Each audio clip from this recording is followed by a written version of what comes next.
I started out in the Canadian Air Force before Pearl Harbor. After Pearl Harbor, I came back to the States, was made an instructor, and then sent to B-17s in the South, and ultimately the B-29 in flights from the Marianas, Tinian specifically, over the islands of Japan, Tokyo, Nagoya, Osaka. In fact, I was introduced to Doc and asked to fly him to New Jersey one day, and General Davis says, "Chip, have the airplane out in front of the laboratory at 2 o'clock and Doc Draper will be there." He showed up and I saw this short little guy with a pugilistic nose, cauliflower ears, and General Davis says, "Chip, if you have any trouble with your instruments, let Doc know, because he's done a lot of development and research in that area." And I look back, and Doc Draper is on his hands and knees with a roll of legal capsized paper with a green eye shade and his sleeves rolled up with elastic garters, and he was doing second and third order equations. And I thought, boy, I've got one this time.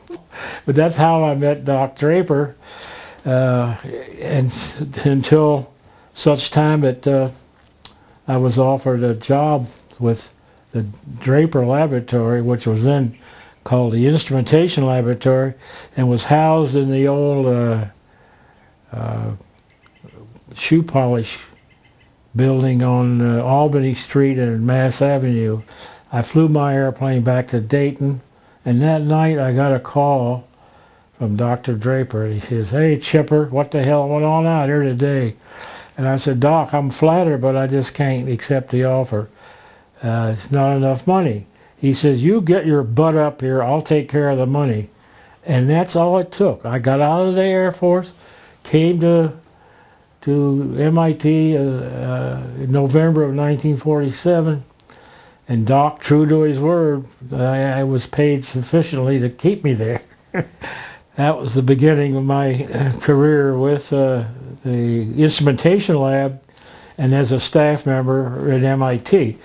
I think it was apparent to Doc Draper that a flight facility was needed, because what we were doing early on, while I was still attached to Wright Field, I would fly an airplane up to Hanscom or Bedford, I'd leave it on the north ramp in a short pickled condition, and they would install whatever their gizmo or system was, and I'd come back and fly it with one of the technicians or engineers, and it would work fine.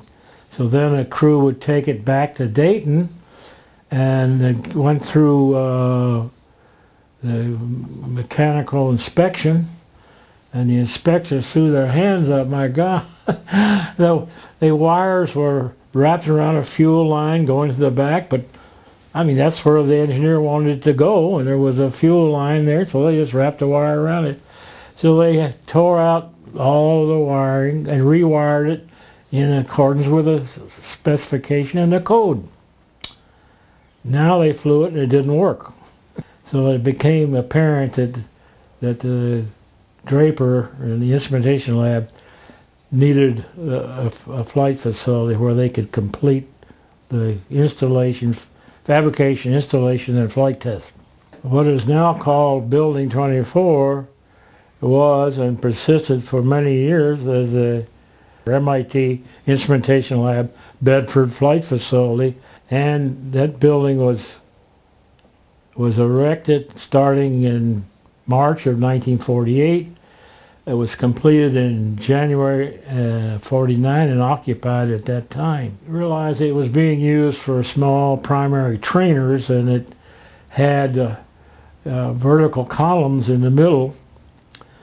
In order to remove those, they give us a clear 200 feet or 141 feet of B-29 with 96 feet of fuselage length. It became necessary to support that total structure externally, because we couldn't do it internally. So a single truss was fabricated and erected on site and installed. And at that time, it was the largest single lateral truss in New England. Also, at the very same time, the radiant heat in the floor was the largest slab of concrete to be heated by forced hot water. The hangar, again, was unique for a number of reasons. The seismic pads that were installed there, first that we know that have been done and still exist there. The radiant heat was very unique for its day. Most hangars like that were heated by hot air blowers. And that single truss, which allowed to span that several hundred feet of opening, was unique in itself. And even the aesthetics of the outline of the V'd section in the center and the two elliptical sections.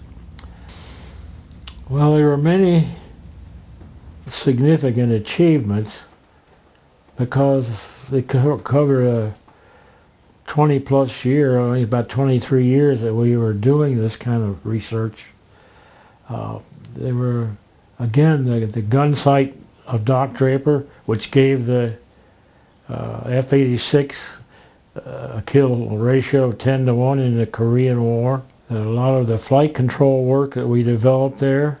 We had single degree of freedom gyros with sidearm controllers, which are fly-by-wire, which was a very unique concept, which now is very common.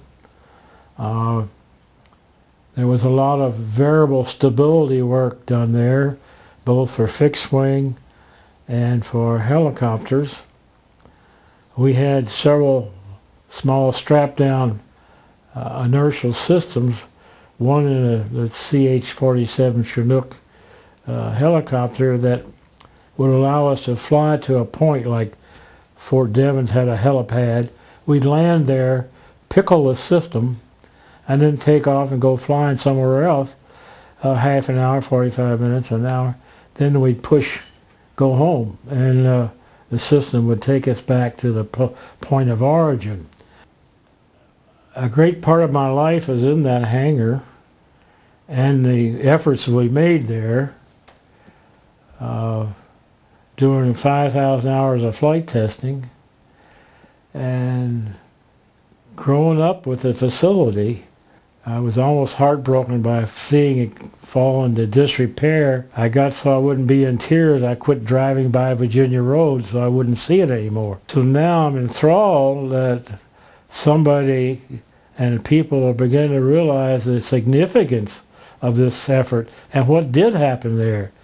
Again, as I've said earlier, when you're involved in what becomes a historical movement or operation, you're not looking back, you're looking forward. And it isn't until 40 or 50 years later that you look back and realize how significant those days were and what it's meant to the present day. And I think that every effort should be made to preserve the hangar if possible. It is my sincere hope that you people here assembled will take these artifacts and these documented photographs, of which there are many, many more of equal or more interest, that has been documented, and make every effort to preserve this, what I now consider a jewel.